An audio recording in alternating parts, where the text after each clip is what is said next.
Salut à tous, c'est Johan du Bruit du Sillon. Je suis très heureux de vous retrouver aujourd'hui pour le deuxième épisode de notre série des unboxings de nos arrivages. Dans cette vidéo un peu spéciale, on va vous parler de certaines nouveautés sorties en mars et avril 2019. En fin de vidéo, on vous présentera deux coups de cœur. On en a parlé sur le site, vous allez les reconnaître. Donc c'est parti pour le deuxième unboxing de nos arrivages. What's been happening in your world? Alors,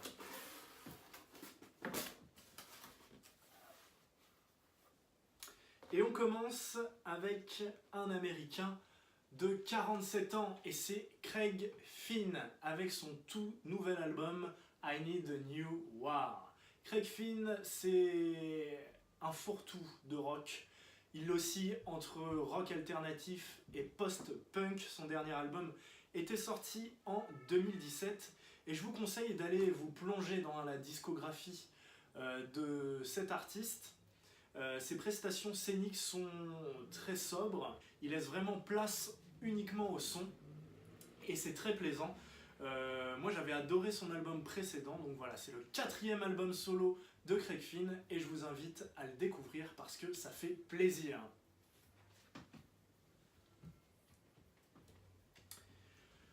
Oui, le groupe qui suit, je vous en avais parlé dans la vidéo précédente et pour cause, parce que je les adore.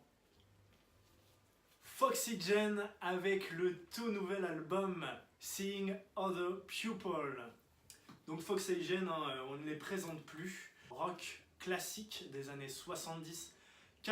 Moi j'avais adoré l'album We Are the 21st Century's Ambassadors of Peace and Magic, qui était pour moi, qui est toujours pour moi d'ailleurs un des meilleurs albums du groupe. Ils reviennent avec une touche légèrement plus pop avec les titres Living a Lie et Work. Donc on compare souvent le chanteur de Foxygen avec Mick Jagger. C'est vrai qu'il y a des intonations qui sont assez similaires et même dans la composition. Donc moi il y a des titres sur ce disque que j'adore. Je vous conseille Seeing Other People, donc le titre éponyme du disque, News et le dernier morceau donc de Conclusion. Et donc c'est un double album, c'est une édition spéciale avec les vinyles roses. Et sur le deuxième disque, vous avez donc les démos de l'album, donc c'est pas mal. Ça permet aussi de voir un peu comment le groupe voyait les choses. Et ça permet aussi de comparer par rapport à la version finale. Donc voilà, très belle pièce. Seeing Other People de Foxygen. Je ne m'en lasse pas, c'est magnifique, donc foncez, c'est superbe. Donc on passe d'un continent à un autre et on va atterrir en Australie avec un groupe qu'on ne présente plus pour les amateurs de psyché, garage et surf rock. C'est le presque culte groupe King Gizzard and the Lizard Wizard avec le tout dernier album Fishing for Fishes. Moi j'adore ce groupe. Ils ont pas mal d'albums et ils sont passés beaucoup de fois en concert à Paris. Donc j'ai eu l'occasion de les voir plusieurs fois, notamment à la Flèche d'Or. Je me souviens d'un concert très énergique. Mais voilà, moi j'aime beaucoup ce groupe-là. Et petite particularité sur ce disque, c'est qu'il n'est pas sous blister. Donc je vais pouvoir vous le montrer. Donc avec un disque qui a une très belle couleur, c'est une édition limitée verte. Donc voilà, très belle pièce, ce très bel album de King Gizzard que je vous invite à découvrir. Si vous ne connaissez pas le groupe, comme je vous disais précédemment, ils ont pas mal d'albums tout aussi énergiques les uns que les autres. Donc voilà, celui-ci c'est un petit peu la continuité de ce qui nous avait sorti ces dernières années. N'en déplaise aux fans des premières heures, donc King Gizzard avec ce très bel album Fishing for Fishes. On va passer à la partie coup de cœur de cette vidéo et aujourd'hui on vous parle de deux disques que nous avons sélectionnés et que nous affectionnons particulièrement. Premièrement, pour les amateurs et les nostalgiques de la soul des années 70, je vous invite à découvrir l'album qui suit. Vous avez un mélange dans cet album de Isaac Hayes, de The Impressions et même Otis Redding. Si vous aimez ces trois artistes, cet album va vous ravir.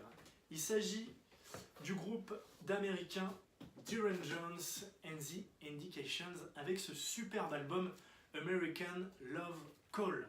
On en a parlé récemment sur le site. Valentin vous a détaillé toutes les petites subtilités de cet album parce que c'est un album très riche. L'album commence donc avec un morceau sublime, Morning in America, pour lequel ils ont sorti un clip d'ailleurs il y a quelques mois. Ça nous retrace le parcours dans les rues de Brooklyn de plusieurs personnages. C'est visuellement très plaisant, ça parle d'une routine et de ce qui se passe en Amérique en ce moment. Donc c'est très très fort et très engagé.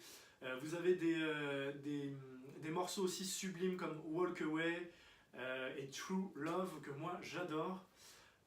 Donc le groupe est mené par Duran Jones, qui a une voix vraiment très atypique et très particulière de tous ces chanteurs de soul. Et vous avez le batteur aussi qui chante sur certains morceaux de ce disque. Il me semble que c'est le deuxième album de ce groupe, donc American Love Call, que je vous invite à écouter et à aller voir en concert. Je ne sais pas quand est-ce qu'ils vont passer en France, mais courez, vous plongez dans la discographie de ce groupe. C'est vraiment super pour les amateurs donc de soul et funk des années 70. Duran Jones and the Indications. Le deuxième coup de cœur, ce sont des Français. Et oui, ça fait plaisir d'avoir un disque français pour lequel nous avons un coup de cœur. Et pour cause, ce disque fait écho à deux groupes que moi j'adore et que nous affectionnons particulièrement. Le premier groupe, on attend avec impatience leur prochain album, et c'est Tame Impala avec l'album Inner Speakers. Dans le disque qu'on veut vous présenter, il y a des références très marquées à la musique de Kevin Parker et des Australiens de Tame Impala, avec ce côté très psychédélique et les envolées psychées qui sont très chères à ce groupe. Et le deuxième groupe auquel moi ça me fait penser, c'est un groupe un peu moins connu, c'est Midnight Club, avec cet album très réussi. Ce groupe, je l'avais découvert à l'Espace B, et le groupe qui jouait en première partie de celui-ci à l'Espace B, c'était les Français de Biche, et ils nous sortent leur tout premier album. C'est sorti chez Banquise Records et c'est distribué par Pias. Donc le groupe est français, la tête pensante du groupe, son nom va vous dire quelque chose, il s'appelle Alexis Fugain. Et oui, son père aussi est musicien. Donc dans ce disque, comme je le disais, il y a des références très marquées à Midnight Club et Tame Impala. Moi j'adore les morceaux comme Le Déclin, L'Essor aussi, qui est un morceau très réussi. Ça chante en français et oui, ça fait plaisir. Donc Alexis nous raconte ses insomnies, ses nuits blanches et son envie de rester un peu insouciant, de ne pas faire face à la réalité. Et c'est un album assez personnel que moi j'aime beaucoup. Donc il y a des sonorités vraiment très fortes, il y a des envolées de guitare psyché absolument géniales. Donc voilà, moi j'adore ce disque, c'est une belle découverte. Ce sont des Français, je le rappelle, et c'est Biche. Je vous invite à aller découvrir ce très beau disque. Et voilà, à vous régaler parce que nous, ça nous régale depuis quelques semaines. Donc je vous invite à aller les applaudir, c'est vraiment un très beau groupe. On arrive à la fin de cette vidéo et du unboxing, de cet arrivage. On se retrouve très très vite avec, comme je vous l'avais promis dans la vidéo précédente, un arrivage qui arrive de l'autre côté de l'Atlantique avec des disques de chez Capture Tracks et aussi quelques surprises. Je vous invite à rester connectés et je vous dis à très bientôt sur lebruitdusillon.com. Salut! La terre a cessé de tourner.